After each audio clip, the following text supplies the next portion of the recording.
Even in my personal statement, we talk about the Conservative Party. I don't want to read this, it's so cringy. Just read it! People on the internet are going to be like, what is this? Anyway.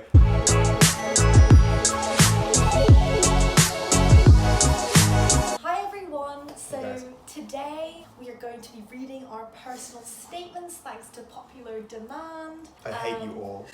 By reading, I mean going through key parts that we think were good in our personal statements. Good when I was like a 17-year-old. And what potentially helped us get into university. And what didn't help me get into Oxford. Didn't you get an interview? Yep, so they just didn't like me then. Yeah, actually, no, that's really important, the thing to mention. If you are applying to Oxford or any course that has an interview, if you mention any literature or books that you've done reading of, Yes. please have done the reading. This is true, because I had not for one of mine. No. And he then asked me about it, and I made stuff up, so thank goodness Wikipedia is available. So that's another trick. Know what you're talking about. I have since read the book, so that's fine. Know what you're talking about before you write about it is the tip. Yeah, but this is true. Tom, take it away.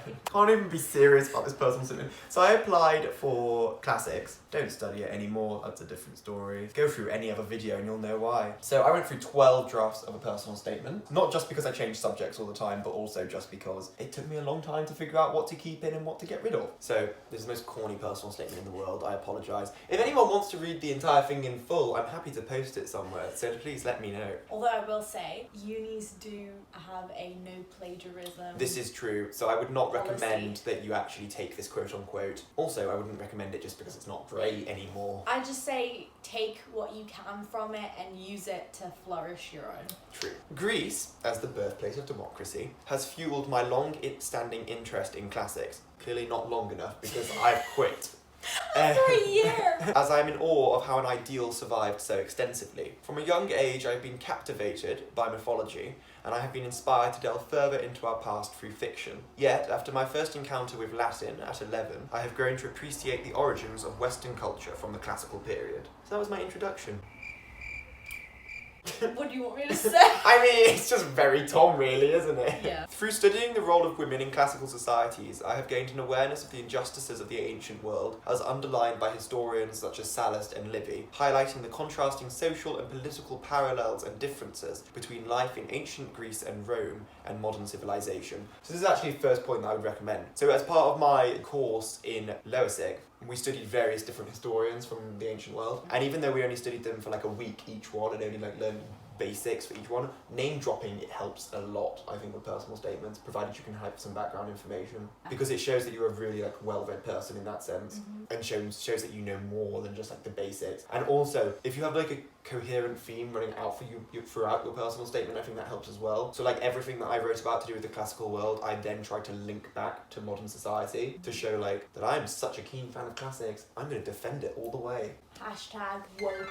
Furthermore, I have discovered how much human rights owe to Greek society, based on the principle enshrined in the rule of law from Aristotle's testament that law should govern. Did I know who Aristotle was at the time? Briefly. Did I know he said that? No, that was from Wikipedia as well. This is when the university's like, what have I No allowed? wonder Oxford was like, nah, mate. Anyway, my interest in language endured, and I taught myself Latin GCSE off timetable, as well as an entry-level certificate in ancient Greek, which I found to be a rewarding experience, as I regularly recognise English derivations from classical roots, reinforcing the legacy of classical civilizations. And that's also something else I'd recommend, anything that you've done yourself or taught yourself. So for instance, I taught myself GCSE Latin. Yeah. Because of like timetable clashes and stuff. So like by including like just that, it was helpful, because even at the Oxford interview they were like, this is impressive that you've actually had the commitment to teach yourself something on your own. So the thing with classics is because it's such a varied degree, like you look at literature, language, art, culture, history, I was like, you just have to try and cover as many bases as possible regarding that. And I think that's just true of any subject really. So like for history, for instance, if you apply for a history degree somewhere, make sure you include like various aspects of history you've like studying,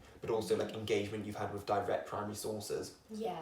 Or like direct engagement with historiography or anything like that. It's important, I think. My visit to watch Euripides' Suppliant Women showed me the links between past and present refugee status. This triggered me so much. Wow. On the train journey down to Oxford, our teachers were like, you need to prep all the time, like on the way. So I was prepping stuff, reading my personal statement, researching, because to be honest, I hadn't really done any research into anything.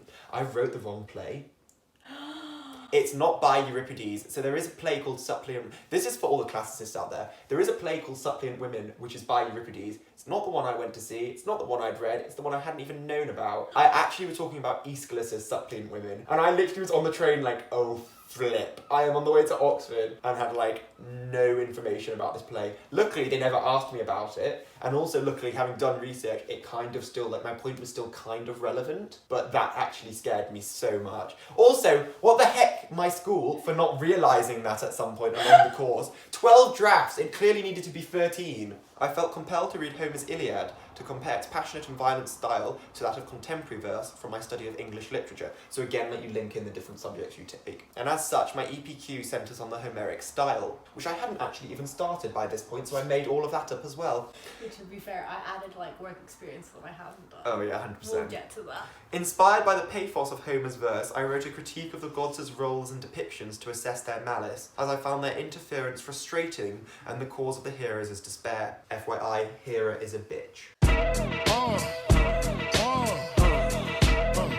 People will know what I'm talking about if they've read it. Reading Ovid's more sophisticated poetry of ill-fated love, such as that of Mira in Metamorphoses, proved to me the relevance that classical literature still has today, as it offers a commentary on the enduring qualities of human nature. That line is pure poetry, just saying. Hadn't read Metamorphoses, but, you know, that one story was lovely. Oh, you just bullshit your entire person. You've got to be confident with these things. Just get away with it, honestly. How? I don't know, but, you know, still got all of my offers apart from Oxford. Attending debating society has given me the ability to articulate arguments quickly and voice my opinion on current matters. This is where we get into, like extracurricular stuff we've done. So as you should know, before you write a personal statement, they want about 80% educational stuff from you, and then 20% all that strong extracurricular stuff that you've had. It's true. That's also helped you towards becoming a great example of an individual. Yeah, and not just that, but I would also recommend as well is people out there, and I was guilty of this as well, are prone as like 17, 18-year-olds to literally just do every available extracurricular, thinking it's going to help them. If it's not relevant to like your course in some way, it's not actually going to be helpful. Like if I'd gone to a hospital and worked there for like training experience or whatever, it wouldn't have really been helpful for classics or any arts degree. I mean, it shows that you care about people, so like volunteering in any sense is great because it shows like you're willing to dedicate time to others, but you need to somehow try and link it to your course, I reckon. I especially became infused during a debate on the repatriation of artefacts, so this is how I linked it back, where I challenged arguments regarding possession. As a member of the school team at the European Youth Parliament National Finals, I had a chance to expand my interest in modern political affairs. Working within a team, I also had the opportunity to refute points individually on topics such as the recent Conservative DUP deal and the effects on the Belfast Agreement. Did I know what the Belfast Agreement was? No. But BBC News taught me. From realising the extent of classics, I am more aware than ever of the role the ancient world has played in shaping modern life, and I'm eager to learn more about the roots from which modern civilization comes. Wait, I'm a bit scared. What if it wasn't recorded? If it's not, I'm leaving. It is. Okay, I was actually ready to leave. I cringe reading that back because I'm like, this is so ridiculous, and there's a lot of stuff in there that I wouldn't have mentioned over other stuff, but never mind. Do you have any advice for the kids? For the future youth. Youths. I would say, with your personal statement, your voice needs to come through because it can be so boring them reading. That doesn't mean put in wow words, and that doesn't mean be really basic. And I didn't put in wow words. I used the word captivating, I swear. But I think somehow you have to make it so that your voice actually comes through. I would also say if you have too much stuff to put in your personal statement, then get your teachers to put it in their reference. So for instance, all of my leadership roles at school with being a prefect or whatever, my teachers put in, or head of societies and stuff like that. Statement. Teachers put that in their references. Make sure if you can that you can read your teacher's reference. Technically we weren't allowed at our school. However, my form tutor wrote my reference the day before I was sending in my application for Oxbridge. It was appalling apparently because my head of sixth form called me in the next morning being like, I've been up half the night rewriting your reference. Yeah, mine was bloody ridiculous as well. So me and my form tutor had, let's say, some beef. I loved my form tutor, by the way. And I changed form tutors in year 13. That's awkward. But I'm pretty sure it was my first form tutor who ended up writing my stuff. But so he called me in to look at what my teachers had said. And 2 of my teachers, everything was great, looked good. And then my history teacher had written this like mumbled garbage that I was like, anyone who reads this, me, who I was applying to study history at the time, would have thought, what is, like, the teacher thinks this about their student? Yeah. So I had to go into her and be like, miss, Yeah. you need to change this. Yeah. And in terms as well, with the academic side, show variety. So like with classics, it was great because I could show so many different disciplines within classics to look at, like language or etymology or culture, mythology, everything like this. And so if you just sprinkle all those different things throughout, then it basically means that they see you're clearly interested in your subject because you're doing so many like different areas of research. And also if you're having an interview for any university, it gives them a lot more to talk about. For instance, my interviews, I had like 4 or 5 interviews, and in each one they picked up on a different aspect, and we spoke about that for the majority of the interview. So it's a lot more useful if you've got variety, but it is difficult because you've only got 4,000 characters, which is hardly anything. It's like 500 words, I think, max. Like, it made me really good actually at like simplifying my style a lot actually during A levels. I'm excited to hear yours. Also, can't need to please.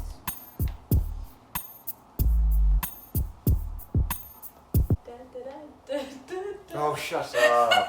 Oh, that is such a cliche to start it with. I knew someone who wrote basically the same thing. Stop it, you're already judging me. I haven't even started yet. History is the past formed by stories. I am a storyteller with a passion for writing and learning about history. This began when I experienced a comical, innovative style of teaching about the Industrial Revolution in the United I'm sorry. What is actually comical about the Industrial Revolution? It's one of the most boring periods of history. Exactly. You would think that, right? Okay, fair. Okay, I can see your name, fair. My Year 9 teacher was amazing. She made it so much fun to learn, teaching us about all this gritty stuff and kids' hands being sawed off, and I found this all very interesting. As a Farsi-speaking post-revolution Iranian, I grew up learning that history could be very biased. Hi, yes, I have an American passport that I'm applying here with, but look at all my culture. You need more like diversity and heritage. Which is what happened. So I got all my offers. You were filling a quota. Anyway, I mean, technically I'm here as an American student. Yeah, fair. So this motivated my fascination with historiography and the notion that past events can be interpreted in different ways. Mind you, this was the first time I had ever used the word historiography in my life.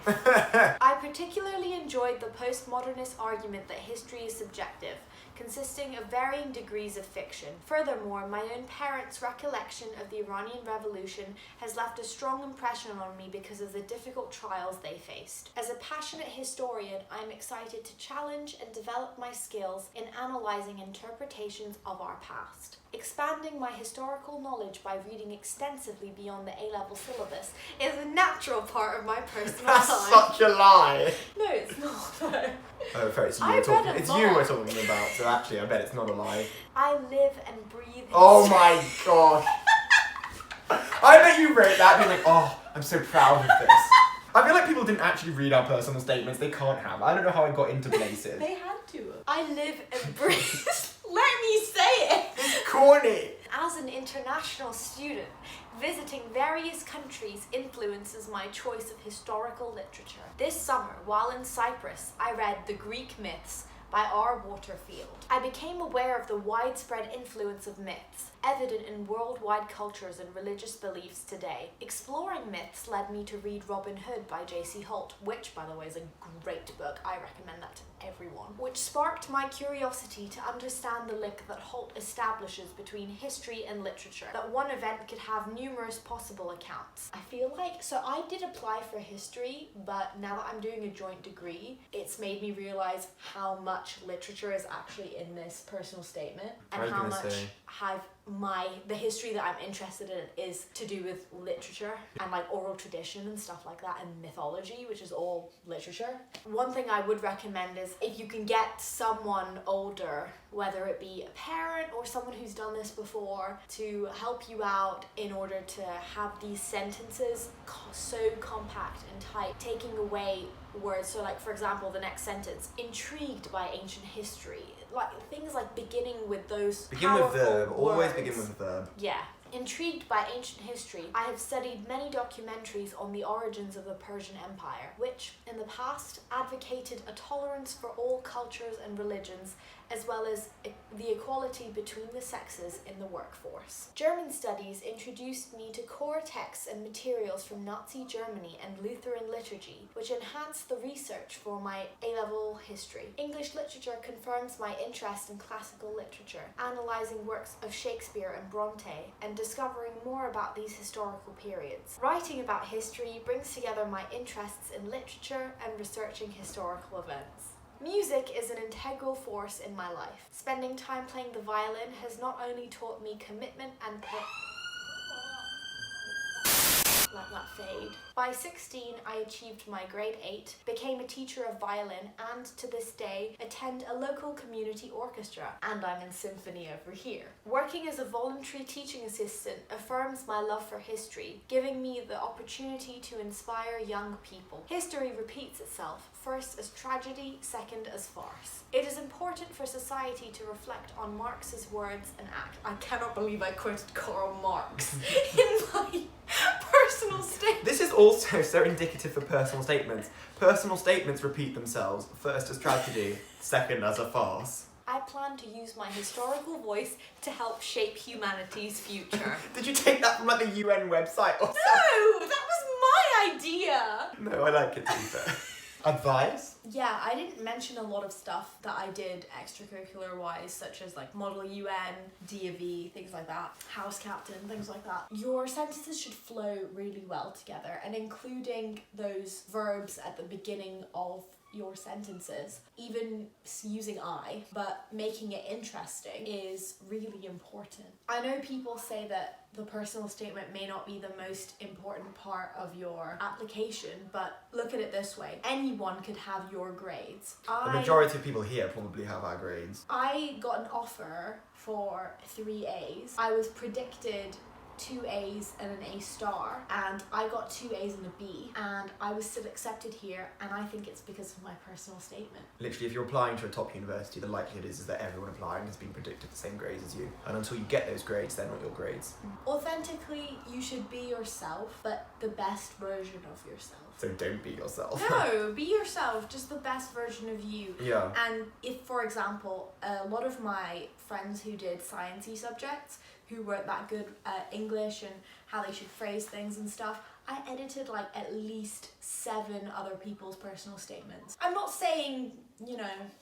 This is when Kiana gets an email tomorrow, like an academic alert being like, you have to meet the Chancellor. No, listen, I edited as in I added like those introductory verbial Oh no, yeah, sentences. I know what you mean, yeah. The words were their own, but I just made it Made it more stylish. I made it more pretty. I think getting a second opinion is really important, and read through it yourself a whole bunch of times. And if you have any other questions, don't hesitate to comment below. And if you've probably already written your personal statement, then I'm sorry. Too late. It's too late for you guys, but you know, the next year. Like, comment, and subscribe. Thank you, it means a lot to us. See you soon, guys. Bye.